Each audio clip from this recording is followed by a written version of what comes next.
Allora, abbiamo pensato ad un programma che in qualche modo si abbinasse sempre alla mostra che viene allestita a Santa Caterina. Di lì si parla di amore sublime, noi avremo Amour Sauvage perché la protagonista è la musica di Bizet, quindi la Carmen nei 150 anni dalla morte di Bizet e dalla prima di Carmen, ma anche gli amori tormentati di Cavalleria Rusticana negli 80 anni dalla morte di Pietro Mascagni, che con Treviso ha avuto un grande rapporto. L'occasione è bella anche per ricordare i 110 anni dalla nascita di Mario del Monaco,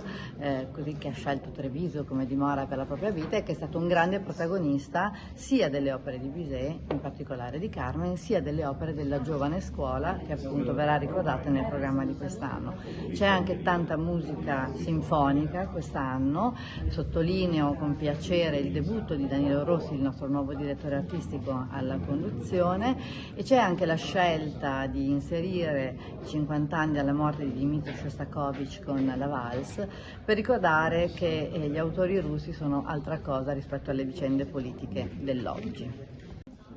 Anche quest'anno è confermata la partnership con Rai Radio 3 e in particolare con il concorso Voci in Barcaccia. Treviso rimane la città dei giovani, la città vetrina che ispira il talento e aiuta le giovani voci a farsi conoscere nel panorama internazionale. Anche quest'anno 3 giovani artisti, tutti da scoprire.